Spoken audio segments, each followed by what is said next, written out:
Hello दोस्तों, कैसे हैं आप लोग। चलिए शुरू करते हैं न्यू टॉपिक ट्रिग्नोमेट्री से। ट्रिग्नोमेट्री जो है आपका ट्रायंगल से ही रिलेटेड है। तो इसमें जो काम होता है केवल राइट एंगल ट्रायंगल का होता है। इसमें जो है हम कुछ रेशियोज से काम करते हैं जो रिलेशनशिप शो करता है कि between angle and side of the triangle. ठीक है, right angle triangle means one of the angle would be 90 degree. ठीक है, जैसे इसमें जो है आपका एंगल भी जो है आपका 90 डिग्री है। सो सबसे पहला रेशियो आता है आपका साइन। ठीक है, sine of angle A.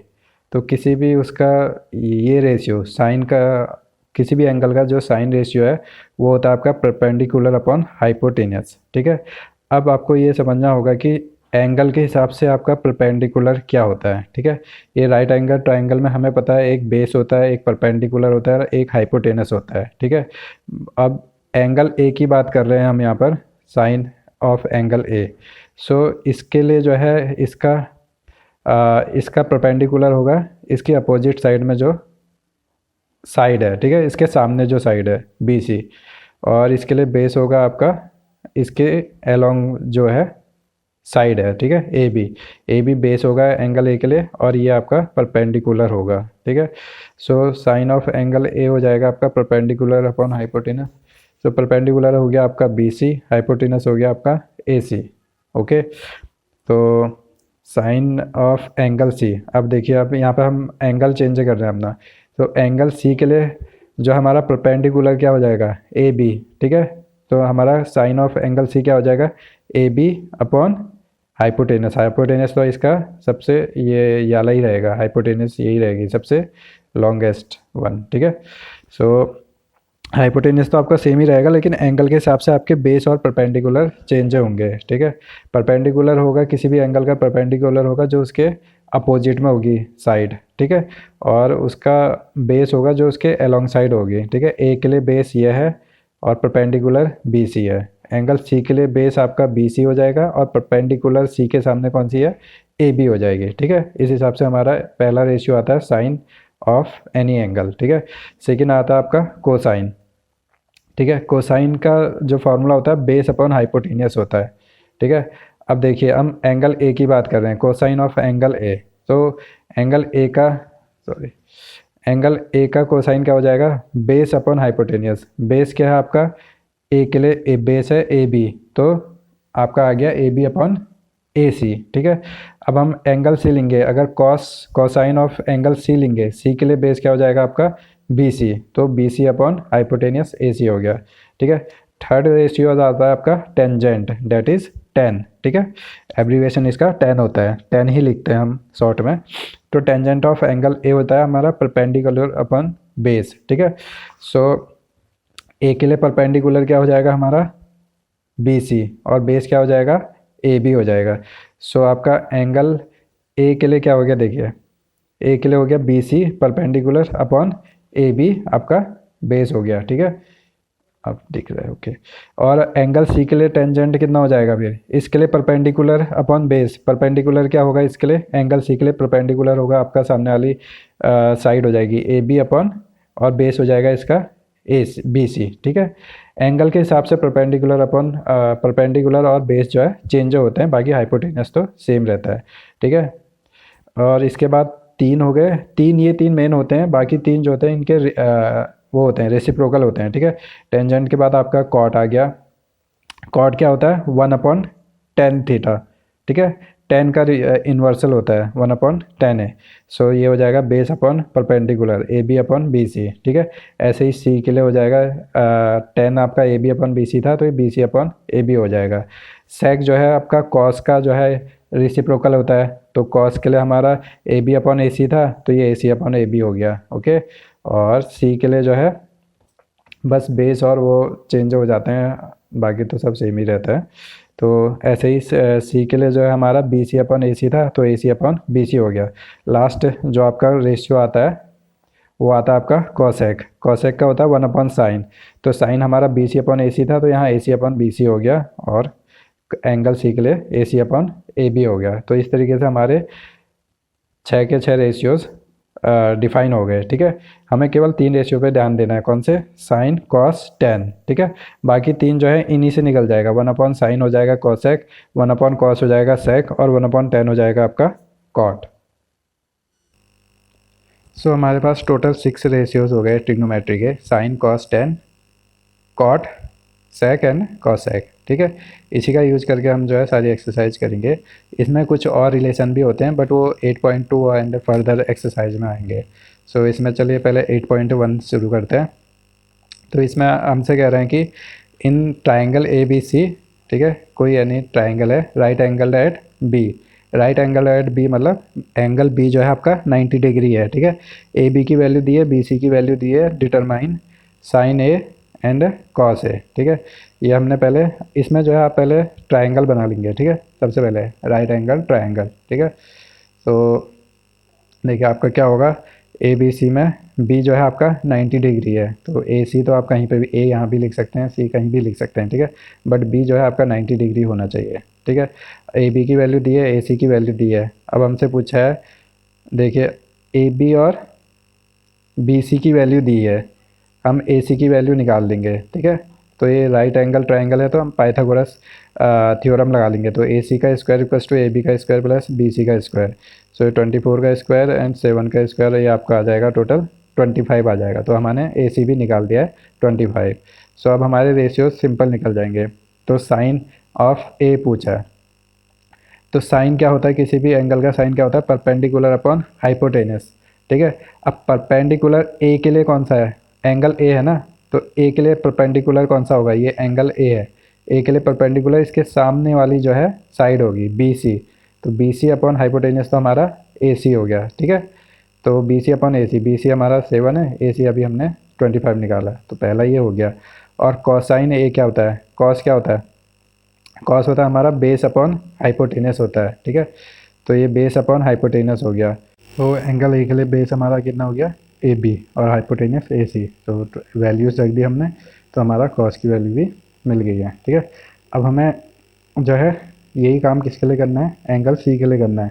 So sine के लिए क्या होता है आपका, perpendicular upon hypotenuse, perpendicular C के लिए परपेंडिकुलर क्या होगा, A B, that is A B upon hypotenuse A C हो गया। ठीक है, कॉस सी, कॉस का क्या होता है, कॉसाइन क्या होता है, बेस अपॉन हाइपोटेनियस, बेस कितना है आपका 7 है। ठीक है, सी के लिए 7 है। ठीक है, सी के जो एडजेसेंट साइड होगी वो उसका बेस होता है। ठीक है, एंगल के एडजेसेंट साइड, तो 7/25 हो गया। तो सेकंड क्वेश्चन में चलते हैं। यहाँ पे इनने दिया हुआ है, इनने एंगल खुद ही दिया हुआ है, तो हमें क्या करना है, find tan p minus cot R. Okay, तो इनने ट्राइंगल दिया हुआ है, right angle triangle P Q R, Q जो है यहाँ पे राइट एंगल है आपका 90 डिग्री का, और इसमें जो है पी क्यू और पी आर की वैल्यूज़ दी है। पी क्यू आपका कितना है 12 एंड पी आर जो है आपका 13 है, तो फिर से हम वही पाइथागोरस थ्योरम लगाएंगे, तो क्यू आर की वैल्यू भी निकाल देंगे। क्यू आर इक्वल टू हो जाएगा पी आर स्क्वायर, ठीक है, hypotenuse minus this side square equals to आपका ये टोटल 5 आ गया। ठीक है, तो क्यू आर भी हमने 5 निकाल दिया पाइथागोरस से। अब हम इन दोनों की वैल्यू निकालनी है, तो पहले इनकी इंडिविजुअल वैल्यूज़ निकाल लेते हैं।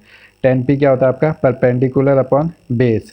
tan किसके लिए निकालना है आपका, एंगल p के लिए, p के लिए परपेंडिकुलर होता है आपका 5। ठीक है, बेस क्या है आपका 12 हो गया। ठीक है, सामने वाली परपेंडिकुलर और एडजेसेंट वाली 12 बेस हो गई। ठीक है, और कॉट क्या होता है, tan का अपोजिट, tan का रेसिप्रोकल होता है। ठीक है, बेस अपॉन परपेंडिकुलर। सो इसमें बेस कितना हो गया, लेकिन ये एंगल आर के लिए है। ठीक है, आर के लिए बेस कितना हो गया आपका, एडजेसेंट साइड दैट इज 5, और परपेंडिकुलर कितना हो गया 12 है, तो वैल्यू सेम है, तो माइनस करेंगे 0 आ गई है। चलते हैं नेक्स्ट क्वेश्चन की ओर। सो थर्ड क्वेश्चन में हमें साइन की वैल्यू दी है, और हमें कॉस और tan की वैल्यू निकालनी है। ठीक है, फॉर एंगल ए। ठीक है, sine of angle A is 3/4, calculate ये। ठीक है, तो हम इसे ट्राइंगल बना लेंगे पहले, राइट एंगल ट्राइंगल हमने जो है ऐसे ट्राइंगल बना लिया। ठीक है, हमें एंगल ए के लिए काम करना है, तो यहाँ पे एक एंगल आपका 90 डिग्री होगा राइट एंगल ट्राइंगल में, तो साइन ए क्या होता है आपका 3/4 है दिया हुआ है, सो इसका वो क्या होता है, परपेंडिकुलर अपॉन हाइपोटेनियस। तो ये वैल्यूज़ परपेंडिकुलर के इक्वल होगी और ये हाइपोटेनियस के इक्वल, ठीक है। सो हम क्या मानेंगे, जैसे ये तो रेशियो में है, तो हमने लेट जो अपर वैल्यू है वो 3 कोई एनी फैक्टर हो गया के, ठीक है। ये अब 30/40 भी हो सकता था, ठीक है, कुछ भी हो सकता था, मतलब 3/4 तो वो है, तो हमने एक फैक्टर के मान लिया, ठीक है, ऊपर वाली, और नीचे वाली हमें वैल्यू 4 के हो जाएगी। सो परपेंडिकुलर आपका कितना आ गया, ए के परपेंडिकुलर है 3 के, और आपका हाइपोटेनियस, नीचे हाइपोटेनियस होता है 4 के हो गया, ठीक है। पाइथागोरस से हम क्या निकाल लेंगे, ए बी की वैल्यू निकाल लेंगे। तो ए बी का स्क्वायर हो जाएगा आपका हाइपोटेनियस का स्क्वायर माइनस 3 के का स्क्वायर। सो ये ए बी की वैल्यू भी आ गई √7, ठीक है। अब हमें कॉसाइन ऑफ एंगल ए चाहिए, तो होता है बेस अपॉन हाइपोटेनियस। ए के लिए बेस क्या है आपका ए बी, √7 के जो हमने अभी फाइंड किया था अपॉन हाइपोटेनियस 4 के, तो ये √7/4 वैल्यू आ गई, ठीक है। दूसरा tan होता है that is perpendicular upon base. Perpendicular कितना है आपका ए के लिए बी सी, और बेस कितना है आपका ए बी हो जाएगा, ठीक है। तो ये वैल्यू आपकी आ गई है। तो थर्ड क्वेश्चन भी यहाँ पर हो गया। फोर्थ क्वेश्चन है आपका, फोर्थ क्वेश्चन जो है आपका, ठीक है, फोर्थ और फिफ्थ क्वेश्चन आपका क्या है, इसी बेस पे, जैसे अभी हमने थर्ड किया ना, तो आप फोर्थ और फिफ्थ खुद से ट्राई कीजिएगा। तो मतलब प्रैक्टिस आपको खुद से करनी पड़ेगी, तभी आपका एग्जाम में अच्छे से क्वेश्चन हो पाएगा, ठीक है। सो फोर्थ में आपको ये कंडीशन दी है, 15 cot A = 8 दिया था, cot A की वैल्यू 8/15 होती है। तो cot A का जो भी हमारा होता है बेस अपॉन परपेंडिकुलर होता है, तो उससे हम ट्राइंगल बना लेंगे और जो पूछा है वो निकाल लेंगे। फिर एक बार ट्राइंगल बन गया, फिर उसके बाद हमारा सारे वैल्यूज़ फाइंड आउट हो जाएंगी, ठीक है। और फिफ्थ में भी जो है आपका सेम ही है। फिफ्थ में शायद आपको सारे रेशियोज निकालने 6 के 6, केवल सेक थीटा दिया हुआ है, ठीक है। तो हम सीधे आ जाते हैं सिक्स्थ क्वेश्चन में। तो if angle A and B are acute angle such that cos A = cos B, then so the angle A = angle B, ठीक है। तो रेशियोज इक्वल दिए हैं, cos A = cos B दिया हुआ है, तो इसका ये मतलब नहीं कि हमेशा एंगल A और एंगल B इक्वल हो जाएंगे, ठीक है। ये अभी हमें प्रूफ करना है। A B are acute angles, so हम इसे राइट एंगल ट्राइंगल बना लेंगे। तो ये एक्यूट एंगल हो गए, ठीक है। एक्यूट एंगल क्या होता है, लेस देन 90 डिग्री वाले एंगल जो होते हैं हमारे एक्यूट एंगल होते हैं, ठीक है। राइट एंगल ट्राइंगल है, ये 90 डिग्री हो गए, ये दो 90 से कम हो गए, ए और बी एक्यूट एंगल हो गए, ठीक है। अब हमें गिवन क्या है, cos A = cos B given है। cos की वैल्यू क्या होती है आपकी, बेस अपॉन हाइपोटेनियस। तो एंगल ए के लिए बेस क्या हो जाएगा, A C upon hypotenuse A B, A C upon A B हो गया। cos B की वैल्यू क्या हो जाएगी, बेस बी सी, ठीक है, इसके एडजेसेंट बी सी हो गई, और हाइपोटेनियस ए बी हो गया, ठीक है। तो हाइपो ये कट जाएगा आपका, तो ए सी = बी सी आ गया, ठीक है। अब तो ये तो हमारी ट्राइंगल की प्रॉपर्टी आ गई, देखें ए सी ये साइड और ये साइड इक्वल है, सो क्या होंगे, इसके एंगल भी जो है, इसके अपोजिट जो एंगल होंगे वो भी इक्वल होंगे, ठीक है। ये है आपकी ट्राइंगल की property, angles opposite to equal sides are always equal. या फिर आप वाइस वर्सा भी कह सकते हैं, अगर angle A angle B equal हैं, तो एंगल बी के सामने जो साइड होगी और एंगल ए के सामने जो साइड होगी वो इक्वल होंगी। अगर ये दो इक्वल हैं तो ए सी = बी सी होगा। अब हमने ये प्रूव करा है, तो इसका मतलब है कि एंगल ए और एंगल बी भी इक्वल होंगे। सो ये हमारा प्रूफ हो गया, ओके। सो सेवन्थ क्वेश्चन में जो है हमें दो कॉट की वैल्यू दी हुई है, और जो है इसके दो पार्ट हैं, इसकी पहले पार्ट में इसकी वैल्यूज़ निकालनी है, ठीक है। सो सबसे पहले जो कॉट की वैल्यू दी है, cot थीटा = 7/8 दिया हुआ है। सो इसका जो फॉर्मूला होता है कॉट का क्या होता है, 1/tan थीटा, जो कि tan थीटा होता है आपका परपेंडिकुलर अपॉन बेस। तो कॉट आपका आ गया बेस अपॉन परपेंडिकुलर। सो इसकी हेल्प से हम जो है ट्राइंगल के बेस और परपेंडिकुलर निकालेंगे, और फिर तो हमें बस उसके बाद तो सिंपल हो जाता है, वैल्यूज़ जो है डायरेक्ट रखनी है, ठीक है। सो कॉट के बेस आप क्या मान लेंगे, 7K, और परपेंडिकुलर आपका 8K हो जाएगा, ठीक है। पाइथागोरस लगाएंगे, हाइपोटेनियस स्क्वायर = 7K², 8K²। सो हाइपोटेनियस की वैल्यू √113K आ गई है, ठीक है। सो अब हमें जो है इसकी वैल्यू निकाली, 1 + sin theta × 1 - sin theta, 1 + cos theta × 1 - cos theta, ठीक है। अब यहाँ पे मैं sin थीटा और cos थीटा की वैल्यू इससे निकाल सकता हूँ, क्योंकि मेरे को वैल्यूज़ निकल गई हैं एंगल के साइड की, ठीक है। मेरे को केवल इस एंगल के लिए काम करना है। लेकिन इसमें जो है मेरे को इसे और सिंप्लीफाई कर दूंगा, क्योंकि इसमें वैल्यूज़ ऐसे पी अपॉन क्यू के फॉर्म में आएंगी और फिर उसे एलसीएम लेना पड़ेगा, तो वो थोड़ा लॉन्ग पड़ जाएगा। तो मेरे को अगर इसमें डायरेक्ट फार्मूला दिख रहा तो मैं इसे सिंप्लीफाई कर दूंगा। ठीक है, ये A plus B multiply by A minus B होता है, इक्वल्स टू क्या होता है आपका A square minus B square. A क्या है इसमें 1, बी क्या है आपका साइन थीटा, तो 1 माइनस साइन स्क्वायर थीटा हो गया। सिंपल, नीचे भी वही फार्मूला हमने लगा दिया। ठीक है, आपके लिए मैंने यहाँ पर फार्मूला भी लिख दिया है। ये सब फार्मूला आपको याद होंगे, आप 10th के बच्चे हैं वैसे। तो अब हम क्या करेंगे, देखिए साइन थीटा और कॉस थीटा केवल दो ही टर्म रखने हैं ना, तो साइन थीटा और कॉस थीटा की वैल्यू हम इस ट्राइंगल से निकाल लेंगे। साइन थीटा की वैल्यू कितनी हो जाएगी आपकी, परपेंडिकुलर थीटा के परपेंडिकुलर क्या है आपका 8k। ठीक है, के से के कट जाएगा, 8 अपॉन रूट 113 हो जाएगा। ठीक है, के से के कट जाएंगे।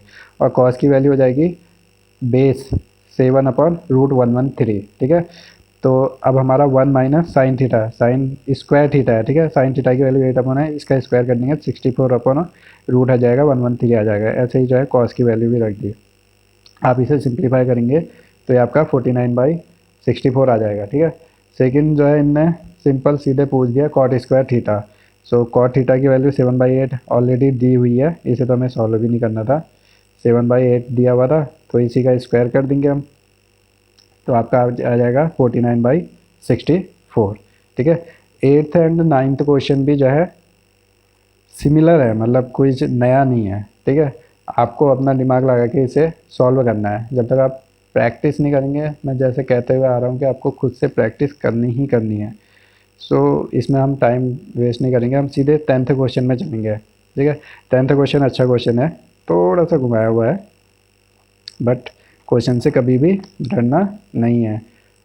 क्वेश्चन को हमेशा जो है प्यार से समझना है। ठीक है, इसमें दिया हुआ है in triangle P Q R right angle at Q. ठीक है, एंगल क्यू हमारा 90 डिग्री हो गया। यहाँ पे साइड्स नहीं दी हुई है, जो ट्राइंगल की साइड होती हैं वो नहीं दी हुई हैं, जबकि दो साइड का समेशन दिया हुआ है। ठीक है, और एक हमें एक साइड की वैल्यू दी हुई है। Determine the value of sine P cos P and ten P, तीन रेशियो हमें निकालने हैं। तो सबसे पहले हम ट्राइंगल बना लेंगे। ठीक है, पी क्यू आर, क्यू आपका क्या हो गया राइट एंगल ट्राइंगल है। ठीक है, क्यू आपका सॉरी 90 डिग्री है। तो अब आपका क्या दिया हुआ है, केवल पी क्यू की वैल्यू 5 सेंटीमीटर दी हुई है। ठीक है, तो अब हम फिर से वही करेंगे, पाइथागोरस इज बेस्ट। ठीक है, at in triangle, in which triangle, in right angle triangle. ठीक है, सो यहाँ पर हो जाएगा आपका पी आर का square equals to Q R square plus P Q का स्क्वायर। पी क्यू तो हमें पता नहीं है, पी क्यू हमें पता है, तो हमने दूसरी साइड को इधर भेज दिया, तो ये आपका A square minus B square का फॉर्म बन गया है। ठीक है, अभी हमने इस फॉर्मूले का यूज़ किया है ऊपर, तो ए स्क्वायर माइनस बी स्क्वायर होता है ए प्लस बी ए माइनस बी। ठीक है, अब ए प्लस बी की वैल्यू हमें दी हुई है 25, ए माइनस बी की वैल्यू हम यहाँ पे निकालेंगे। ठीक है, 5 का स्क्वायर 25 हो गया, तो ये 25 1 बार कट हो जाएगा, तो P R minus Q R की वैल्यू 1 हो गई है। ठीक है, और P R plus Q R की वैल्यू कितनी है आपकी 25 है। ठीक है, तो इन दोनों को हम ऐड करेंगे तो 2 PR = 26, पी आर की वैल्यू आपकी 13 आ गई। ठीक है, और क्यू आर की वैल्यू आपकी 12 आ गई है। ठीक है, इन दोनों को सॉल्व कर देंगे, बच्चों वाली चीज़ें हैं। सो हमें और वैल्यूज़ भी मिल गई हैं, और ये दैट इज़ पी आर की वैल्यू हाइपोटेनस, और ये आपकी पी क्यू की वैल्यू 12 मिल गई है। ठीक है, अब इस क्वेश्चन में कुछ नहीं बचा। सो हमें ट्राइंगल की साइड्स मिल गई थी, 5 तो दी हुई थी, बाकी हमने कैलकुलेट कर ली थी। ठीक है, अब हमें रेशियोज चाहिए साइन कॉस टेन के, किसके लिए, एंगल पी के लिए। ठीक है, तो साइन इक्वल्स टू क्या होता है आपका परपेंडिकुलर, पी के लिए परपेंडिकुलर आपका आर क्यू है। ठीक है, ये वाली side upon hypotenuse P R. ठीक है, तो ये आपका 12/13 हो गया। सेकेंड कॉस के लिए बेस अपॉन परपेंडिकुलर, तो इसके लिए बेस क्या है आपका 5, और परपेंडिकुलर तो 13 ही है। 10 के लिए सिंपल हो गया base upon sorry perpendicular upon base 12/5। ठीक है, सो अब आ जाता है फाइनल क्वेश्चन में, 11th क्वेश्चन में। ठीक है, ट्रू और फॉल्स बताना है। तो सबसे पहली जो इनने कथन दिया हुआ है, स्टेटमेंट है, the value of 10a is always less than 1। ठीक है, ये होगा फॉल्स। अब आप खुद से सोचिए पहले कि क्यों होगा, वीडियो पॉज करके। तो मैं बताता हूँ क्यों होगा। तो टेन की जो हमारी वैल्यूज़ होती है क्या होती है आपकी, परपेंडिकुलर अपॉन बेस होती है। अब परपेंडिकुलर अपॉन बेस में परपेंडिकुलर में भी इक्वल टू बेस हो सकता है, लेस देन बेस हो सकता है, ग्रेटर देन बेस हो सकता है, कोई भी केस हो सकता है। तो जब परपेंडिकुलर जो है बेस के इक्वल होगा तो टेन की वैल्यू क्या हो जाएगी, दोनों वैल्यू इक्वल होंगी तो वन हो जाएगी। ठीक है, तो ये कह रहा है कि always always less than one. तो यहाँ पर तो पहला पहला मतलब पहले उसने ही जो है इनके स्टेटमेंट को रॉन्ग दिखा दिया। ठीक है, अब अगर बेस की वैल्यू लेस देन है, बेस की value less than sorry perpendicular की वैल्यू लेस देन बेस है, तो ये आपका लेस देन वन हो जाएगा। Third condition, when perpendicular value जो है ऊपर वाली ज़्यादा है बेस से तो ग्रेटर देन वन हो जाएगा। तो टेन थीटा की वैल्यू इक्वल टू वन भी होगी, लेस देन वन भी होगी और ग्रेटर देन वन भी होगी। सो ये ऑलवेज लेस देन वन नहीं होगी, तो ये फॉल्स हो गया आपका। नेक्स्ट चलते हैं, कह रहे हैं sec A equal to 12/5 for some value of angle A. तो क्या ये हो सकता है पूछ रहे हैं, तो ये ट्रू है। क्यों है, देखिए सेक थीटा, सॉरी मैंने यहाँ पे साइन लिख दिया। सेक थीटा क्या होता है आपका, वन अपॉन कॉस थीटा, और कॉस थीटा आपका होता है बेस अपॉन हाइपोटेनियस। तो ये हो गया आपका हाइपोटेनियस अपॉन बेस हो गया। तो हाइपोटेनियस आपका हमेशा क्या होता है, ग्रेटर देन बेस होता है। तो यहाँ पर भी क्या है आपका हाइपोटेनियस, ऊपर वाली वैल्यू नीचे से बड़ी है, तो ये हो सकता है। ठीक है, इसलिए ये ट्रू है। Next third, cos A is abbreviation used for cosecant of angle ए, ये फॉल्स है। जो हमारा कॉस ए है ये किसका शॉर्ट फॉर्म है, कोसाइन का शॉर्ट फॉर्म है। ठीक है, कोसाइन को हम शॉर्ट में कॉस ए लिखते हैं। कोसेकेंट जो है इसका शॉर्ट फॉर्म होता है कोसेक होता है। ठीक है, इसके शॉर्ट फॉर्म को हम हमेशा एब्रीवेशन यूज करते हैं। ठीक है, कभी पूरा नहीं लिखते हैं, मतलब अधिकतर यही करते हैं, पूरा फॉर्म लिखे। अब ये कह रहे हैं कि cot A is product of cot and A, ये पूरा रॉन्ग है क्योंकि ये एंगल का रेशियो है, ये कोई प्रोडक्ट नहीं है। ये एंगल ए के लिए रेशियो है। ठीक है, कोई हम इसे मल्टीप्लाई नहीं कर रहे हैं, ये तो हम शुरू से ही सीखते हैं। ठीक है, फिफ्थ वन कह रहा है कि साइन थीटा इक्वल्स टू 4/3, क्या ये हो सकता है, तो ये फॉल्स है। क्यों है, साइन की वैल्यू क्या आती है आपकी, परपेंडिकुलर अपॉन हाइपोटेनस होती है, और हाइपोटेनस हमेशा क्या होती है, ग्रेटर देन परपेंडिकुलर होती है। तो नीचे जो ये वैल्यू होनी चाहिए साइन में, ये हमेशा ऊपर से ज़्यादा होनी चाहिए, इसलिए साइन की वैल्यू हमेशा लेस देन वन होती है, याद रखना। ठीक है, लेस एंड इक्वल, सॉरी। ठीक है, साइन जीरो की वैल्यू वन जीरो होती है, साइन 90 की वैल्यू वन होती है। Okay, so thank you so much. अगर आपको वीडियो पसंद आई तो आप अपने दोस्तों की मदद कीजिए, लाइक कीजिए, शेयर कीजिए एंड सब्सक्राइब कीजिए। Thank you.